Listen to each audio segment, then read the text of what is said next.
This is on day 5 of the We the People ride. Day 5 of 67, mind you, that this is the current crew. Now, over the next 5, 10, 15, 25 days, these people are going to be added to. There'll be more people who will be joining us as we go. So each of these weekly check-ins, you're going to have some additional people that you're going to have a chance to meet. A lot of ways you can stay connected to us. WeThePeopleRide.org, spot number 1. So if you haven't already been there, please go there. That's a place you can make a donation. I don't know if you know this, but we're going to make some very special awards for donations tonight. $50 award, $100 award, $500 awards. So if you make $50, $100, $200 reward award. Yeah, so you get something if you reach that level. Like, we're going to give you a gift, donation gift. Is that a better way to say it? So we'd love for you to ask some questions and tell us about this. So we'll get to the gift levels here in a minute. So these are the people traveling with us. We'll start over on this side and have each of us introduce ourselves. I don't know where you're from, how the ride's gone, what you're up to, what this all means, and so this is a crew on day 5. I'm Ruben, Doug's son. I have biked every day. The first day I had to tap out early. My legs started to cramp really, really badly. It was a massive climb. I was dehydrated for sure. And my muscles were twitching and I could no longer go. So I tapped out. But it's been great. It's been a huge journey. Super fun. Super hot, and yeah, super excited for the next 2 days. So yeah. Hi, I'm Untitled. I retired a couple of months ago, cast about for something new, and wound up getting plugged in with Doug here. And the ride so far, I started riding seriously just only about 3 months ago. So while I can't keep up with these two fellas, I have been able to ride about half days, the first day and today. In the meantime, my car was broke. My bicycle was broke for 2 days, but we got it fixed yesterday, and I was able to ride 32 miles today. And we had a funny thing about the total distance so far. 46.5, 40.25. But anyway, all the tens and hundreds added up to an even mile. So 178 miles of pedaling so far. Unbelievable. Traveled 178 miles on these bicycles so far. 178 miles from the ocean. That is a good point. Wanda, tell us about our elevation changes that we've experienced. We got that first day was the big one. We climbed from the Pacific Ocean up into that first little range of mountains in Southern California. We had a total of 3,734 feet worth of hills to climb. Now we went up to that elevation, but that was because we had to go down hills too. So that's a total. The second day was another big day that was 2,976 feet of elevation climbing. And 105 was really flat. Today was a little bit more climbing with 371, mainly because we were starting out below sea level this morning. Yes, in the middle of the desert. So we had to, go over the ridge to get to the Colorado Valley.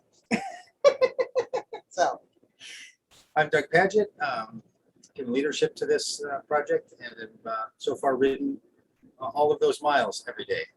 Live in Minneapolis, and I'm really thrilled about the chance not only to ride these bicycles, but to meet the people and go to the places that we're going to. So we'll tell you more about our schedule that's up and coming.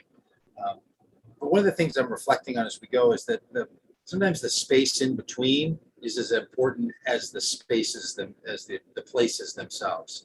And there's been something about riding on these roads and seeing the desert and seeing the mountains, that to understand our border practices, what it takes for people to get here, the sort of grueling work that it is, you experience that as you travel. And part of our thinking is that by traveling like this, the way we are, there's a little chaos to it every day. We're up, we're moving.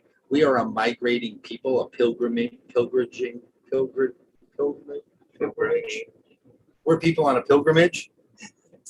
That starts to match what other people have done for centuries, indigenous peoples of this land, and since it's been a country. So we're kind of trying to experience for ourselves something similar so that we can be more open to the experiences that we hear of other people who themselves, their families or their own history has been people that have been on the move.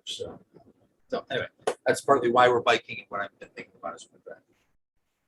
My name is Brandon. I am from Chicago, Illinois. I have been driving the truck and pulling the trailer that's filled with bicycles and bike maintenance gear and a lot of other supplies for us, camping gear, luggage, suitcases, all kinds of things. So we're hauling that along to follow the bikers and support them. Every now and then I jump out on an electric bike and shoot some video footage of the bikers riding by.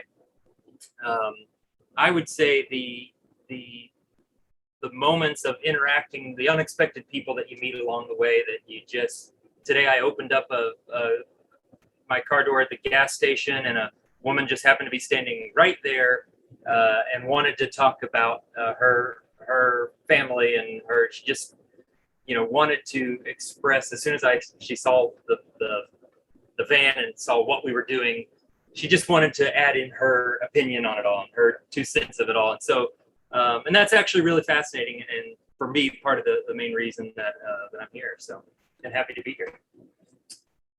Yes, my name is Tim. I'm from Oregon, and I drove every one of those 175 miles, plus about 200 more. So I'm doing whatever needs to be done, housekeeping, driving, taking some pictures, and making sure everything looks as best possible. So I'm honored. I am always amazed at our country when you get to see it and see how diverse it is and how wide open spaces it is, and it's big. And it's an experience I will remember forever.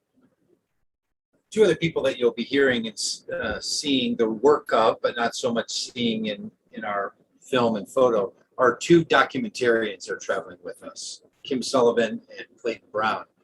They are going to be making a long-form feature film of this project, the people that we're meeting, the process of traveling, and all of that. So one of the things when we ask people to contribute to this, we say, think about what you're contributing to. One of those is to fund our film. So that's the film we're talking about. So you make a donation and the money goes to help make that possible. In fact, if you're really interested in seriously donating to funding the film, we'll have a separate way that you can do that. Be sure to reach out to us. But the other way that your donations are used by us is, we like to say, to fuel our fleet. Brandon mentioned that he drives this truck. It's a Ford Expedition that pulls the trailer. What we're sitting in right now is the vehicle Tim is driving, which is our RV. So we sleep in this at night. Other people camp or stay in hotels, and this becomes an operation hub for life when you're on the road like this for this amount of time. So you could fuel our fleet. When you make a contribution, it goes literally to diesel and to unleaded fuel that moves us across the country. The third thing your donations do, well, they feed our faces. See, you're starting to pick up an F and F here. It really does. You have to eat a lot to do this. And speaking of that, one of these chairs, there was a package of muesli here. Oh, here it is. One of our food sponsors is 7 Sundays, the finest in muesli. So if you're considering your own breakfast, that might motivate you to get up and do whatever you have to do. Good stuff. Consider 7 Sundays. Very good. Good stuff. Promotional plug intentional. But we really do, like, we have food in here and stuff that we eat and sandwiches that show up and occasional stops at Denny's that can really thrill your spirit, fill your stomach. So if you make a donation, it helps us to make that happen. Also fixing our flats. We've only had one partial flat so far. Ruben, want to say anything about the flat? It was very uneventful, but it's 4 days in. We got a flat tire with a really slow leak, so I just switched tires with another bike for now. I still got to fix the other one, so been too tired to do it. it's been a lot, so I'll get to it. So chip in and fix Ruben's flat. That's one of the things you do. So you can fix our flat, you can feed our faces, you can fuel our fleet, and you can fund our film. And look, if you come up with another FOF for this thing, we would love it. Go up with as many as you've got.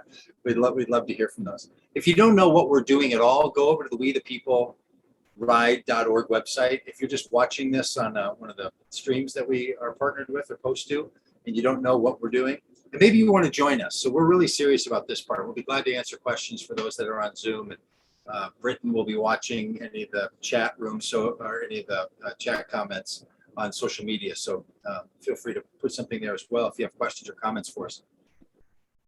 We're open to people joining us along the way. Some people aren't going to ride at all. They're just coming to help. Other people are going to ride for a day. Some people are going to ride for a week or two.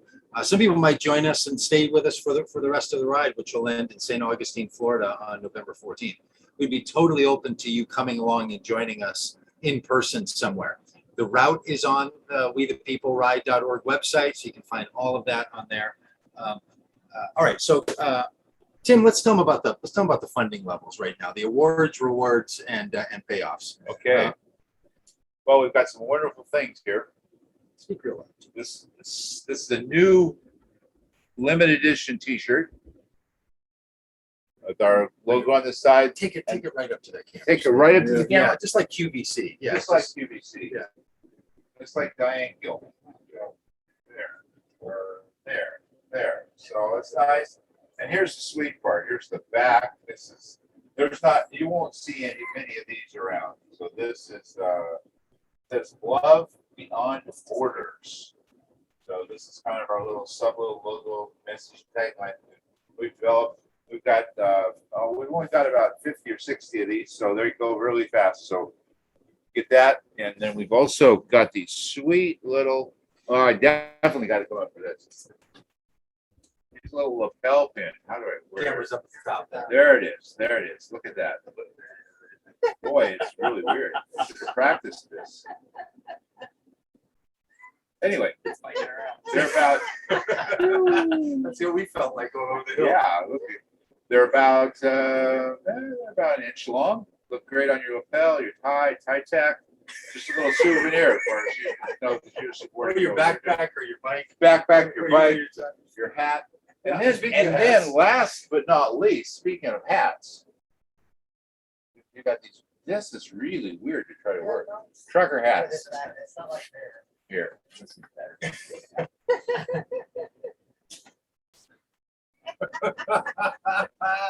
So, So Love Beyond Borders hat. All right, so here's the deal.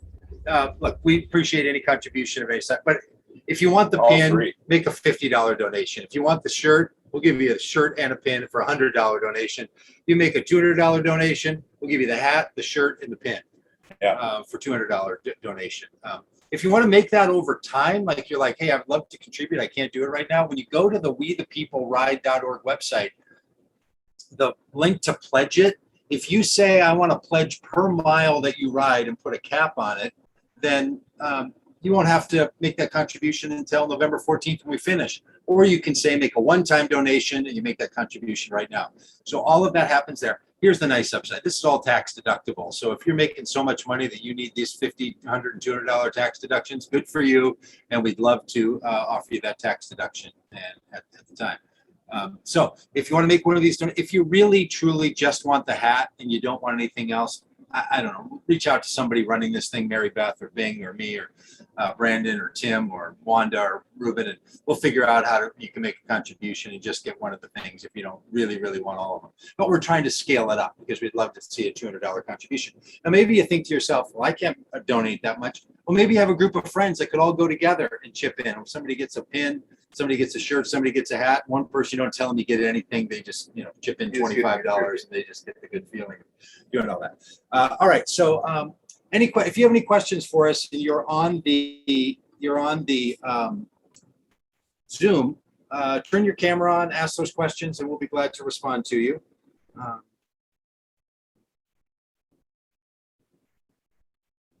And Britton, do you have any questions on the live streams at all?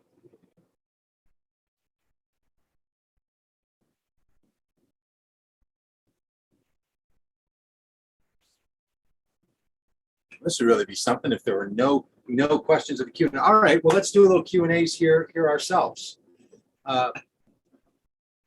Wanda, Ruben, me, I'll chime in on my own question. Have you learned something so far, or noticed something, or become aware of something on the ride so far that is sticking with you? Meaningful or, I don't know, trivial? This is a big issue for a lot of people. It's an issue people care about. And, so it's been educational to get across the other side and see where the migrants were staying. Speak up real loud. Oh, like you're talking. yeah. I was talking to you Yeah, instead of the I could see that. microphone. We're getting very intimate there for a minute. So no, yeah, we got to go across the border and see the migrant camps where they're waiting for their day in court. Yeah.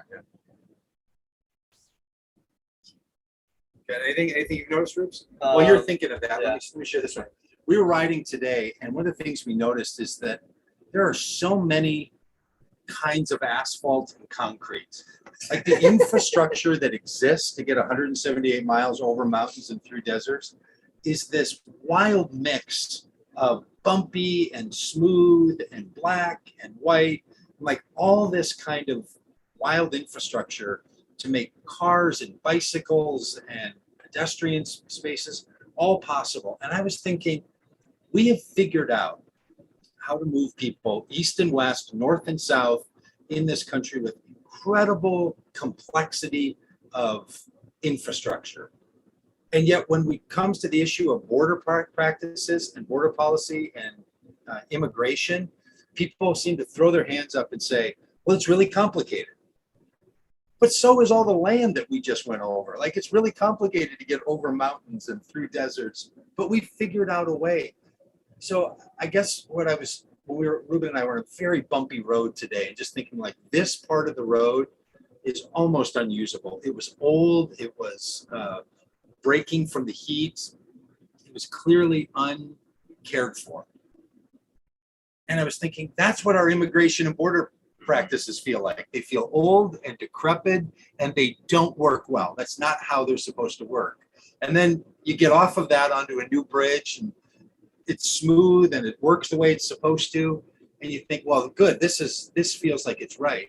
And we need the updates on our immigration and border practices, because talking to Border Patrol, talking to migrants, talking to people who work along the border, everyone just says, yeah, it's really complicated, and that's euphemism for it really doesn't work, and it doesn't work very well. So I was sort of reflecting on that, trying to make some meaning out of this horrible 5-mile journey that we had on that road when it felt like my jaw was going to shake out of my head. So bumpy. Anything you've noticed? Well, just the cool. When we were biking, I think yesterday, we saw a lot of bottles. I think they're full of pee. We think of the migrants, and I noticed like these mop shoes that they would just take off right next to the side of the road, and it's just kind of cool to see like how they do. Like, I'm just kind of making assumptions, really, but I think this is how they do this stuff. They pee in the bottles to not get tracked, and wear the mop shoes to not get tracked. And it's really amazing they go the lengths they do to try to live a better life. So, yeah. Brandon, Tim, what have you guys noticed? I Totally different. I noticed it's hot. It's really hot down south. 111 yesterday, 109 today. So it's hot. But I too, seriously, it's all about stories and understanding and hearing what people go through, and to realize that people are so desperate that they would make choices that they make, which seem totally ridiculous to us from our secure places. And I think the more you are exposed to that, the better it is. And so that's been a real interesting thing to me, especially when we went over into Tijuana. And it does make me grateful to be an American, but it also makes me aware of the huge responsibility that goes with being that American. One thing that's really stuck out to me is much like the rest of the country, there's a wide range of opinions from people who live here in the borderlands. What has kind of been interesting to me, though, is throughout the rest of the country, it's often kind of very, there's almost a stereotype where if I think this way, I also think this and this and this and this. If I oppose this one, I also oppose these other things. And we've met a number of people here, and I found it really fascinating that they have this opinion about how the border wall should be, handled, treated, improved, removed. They have this opinion about that, but they might have an opinion that typically comes from the other column about the number of immigrants that we welcome, or about the value of them, the value of people, or about the plight and the difficulty of these people and the reasons that they are traveling from their home country. And so that's all been really fascinating to hear someone have a deep respect for their world, their beliefs, while also having so much empathy at times, or while also being willing to go over and see what it's like from the other person's point of view, in ways that I just wouldn't have expected before I showed up here. So, yeah, I was thinking about that today too. We keep seeing people at stores or restaurants or at this RV park we're at or campground, and if they live here, I've sort of I've noticed in myself, I'm like, they think about these issues all the time, right? Like, we're showing up and we're taking all this in and we want to tell these stories. And to all of us, this Borderlands experience is so new. But when you live here, it becomes part of it. So when you ask people, like, what do you think, or how does this go? They say, like, unremarkably, their opinions are held, right? Where when those of us who live in other parts of our country tend to think about immigration as a separate subject, where they think about it as an integrated part of life here. And Brandon, maybe you can tell a couple of the stories of the things we heard at night and some of those things. We can tell those stories. But a couple of questions that are coming up on the Facebook and Twitter stream. So there's a few of these. Where are you now, and what's your average speed per mile? So it's a biker with a question. Who wants to tell them where we are right now and how fast we go? We are in Yuma, Arizona. We climbed over the little ridge and down into the Colorado River. The Colorado River. Colorado Yeah. River. Yeah. I mean, that's all of a sudden my brain went. Yeah, it's like three states come together. The Colorado River separates California from Arizona. It's a real trip. And my brain was going, wait a second, Yeah. that ain't right. That's right. So anyway, and 178 miles, and we're averaging, the 10 to 12 miles an hour. Yeah, it kind of depends. When we were going up over that hill, that 3,700 foot climb, there were 3 mile an hour Steps there. hills. And then there were 40 mile an hour downhills, but we're kind of averaging in the 11, 12, 13. In fact, today, Wanda rides a recumbent, and recumbents sometimes go slower up hills than normal sort of diamond shaped bikes, kind of your typical bike. So the recumbent, we had Wanda go out first. So the slower person leads, which, by the way, just as a thought on leadership, having the slowest person lead rather than the fastest person lead is probably a pretty good idea sometimes. So but what that did was allowed us to stay together, because another one of the questions is, are you riding together in groups? Mm-hmm. So if you want to sort of describe how we're doing it. Right now, it's only the three of us. We had another person this week. We had a couple more next week. We had a few more the week after that. So there's going to be more and more people riding with us. Right now, we're finding our rhythm with just this, with just the three of us, and sometimes just the two of us. So, we're sometimes a single file line, and sometimes if we're out in the middle of nowhere, it's just a couple of us that are So this week, it's been the constraints of time and temperature. Yeah, because not everybody wants to or can ride in the heat and ride as fast. Today's ride was 58 miles and it took us 5.5 hours. And so we started early at 6:45 in the morning to try to beat the heat and finished about 12:30.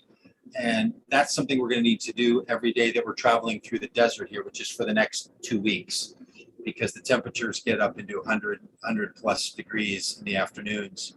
So we have to finish those rides in that amount of time. We don't have the freedom to take it as leisurely as we might in other times on this trip. We might be able to take a long lunch or a few hours as we meet people. Right now, we're kind of moving because I'll say this, that this week we're going to be in Ajo, Arizona, and AJO is how that's spelled.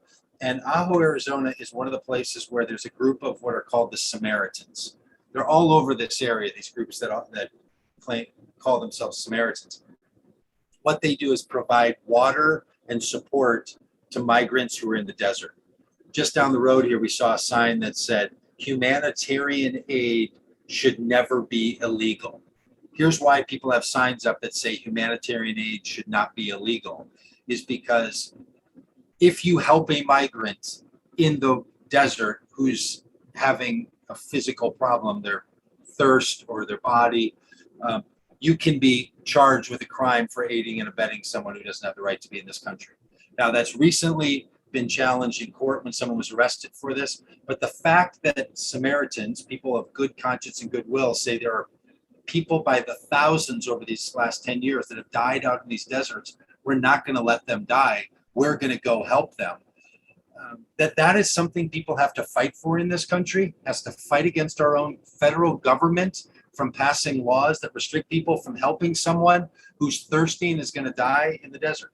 That should not be illegal, and there's people working very hard to make sure that's not. So we're going to be with some of those people in Ajo. We're going to go out. We're going to hear their stories. You're going to hear a lot of these stories if you keep up on any of these streams where you're seeing this, because we're not only telling the stories of the migrants and their experience, but the stories of the people who are working with the migrants all along the way. So we'll be in Ajo this week, meeting and being with these people, and then we'll talk to you about what we're doing next week when we're going to be in Nogales and Douglas, Arizona, which includes Nogales, Mexico, and Agua Prieta, Mexico, and in some of the shelters and the support places that are there. So it's really pretty incredible what people are doing. And all the rest of it. So, anybody on Zoom with any more questions for us?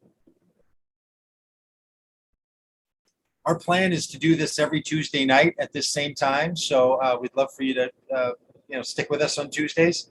Come around. We'll do the best that we can to start right on time. Sometimes our schedule can be a little out of our control, but every time that we can for the next 8 Tuesdays after this one, because there's 9 Tuesdays that we're going to be making this journey.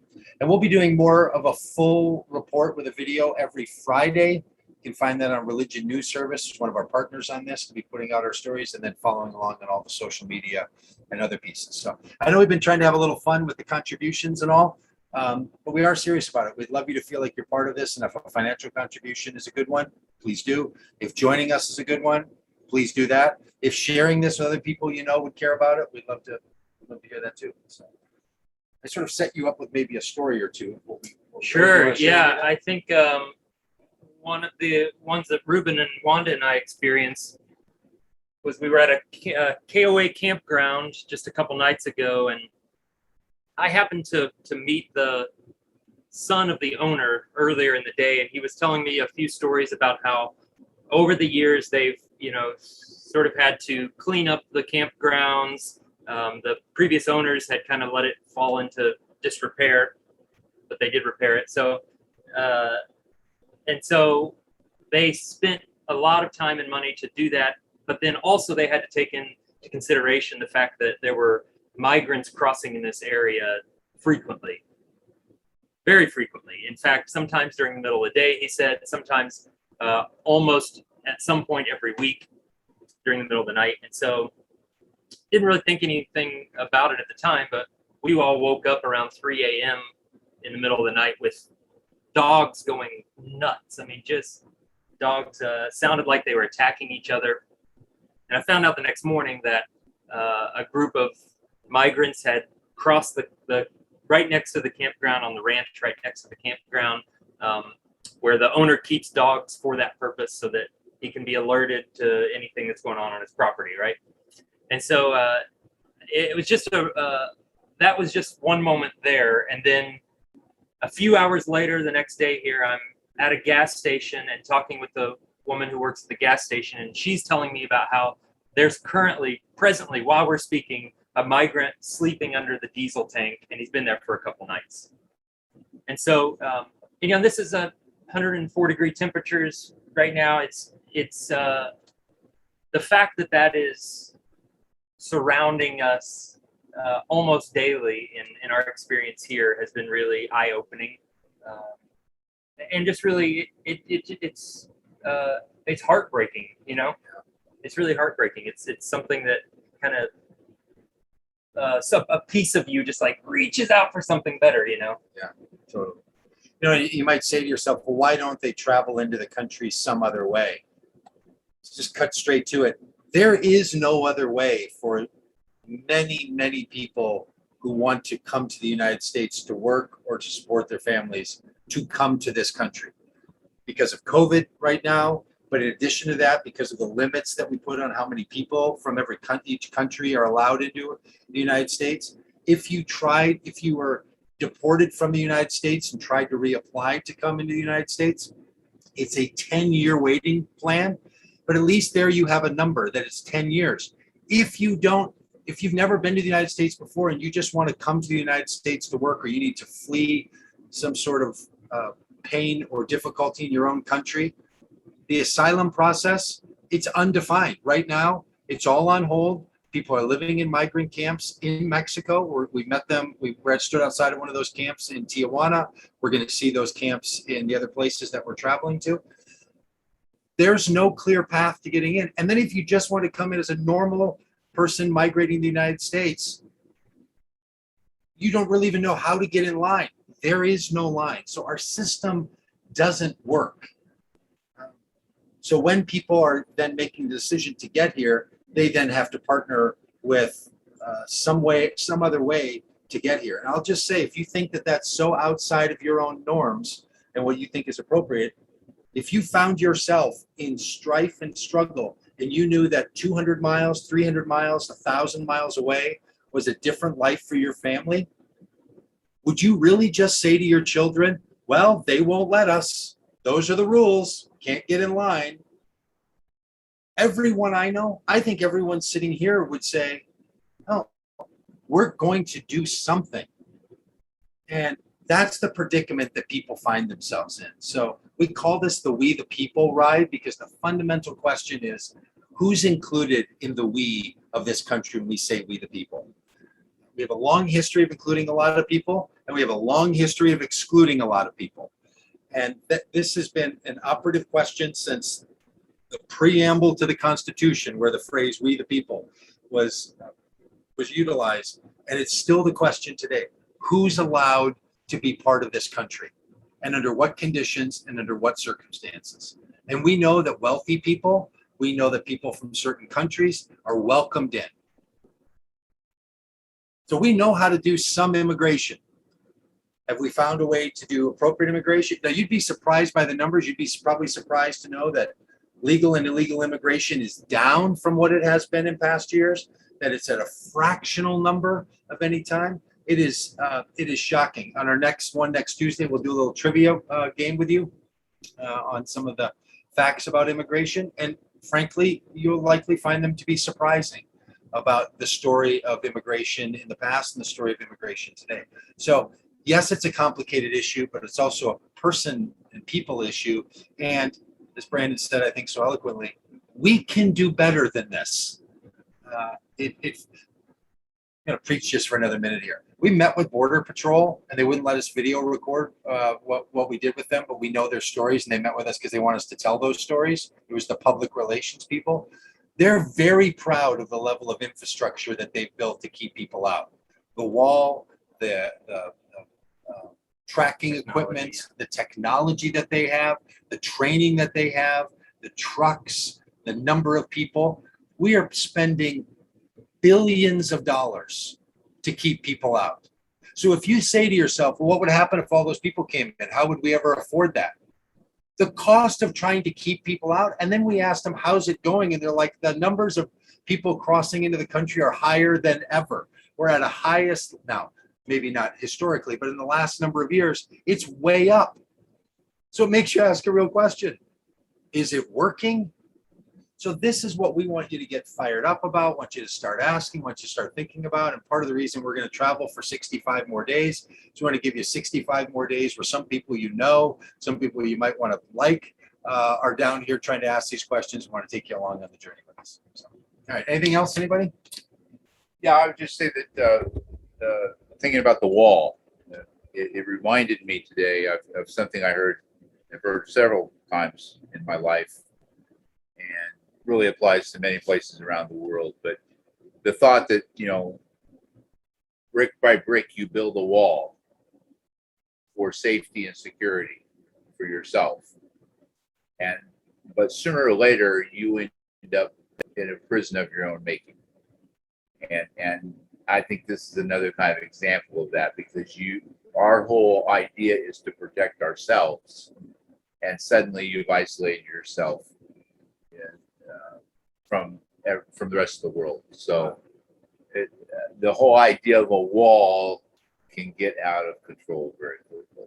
Tim, that's interesting you say that. We rode by today and saw a prison, and Ruben pointed over and said, oh, there's a prison there. What was shocking about the design of that prison is the way the wall went around the prison, and the way that that razor wire hangs in the prison on the inside. You go to the border wall right out that window right there. It's hanging as if we're in the prison. You really do ask yourself, who's walled in and who's walled out right here?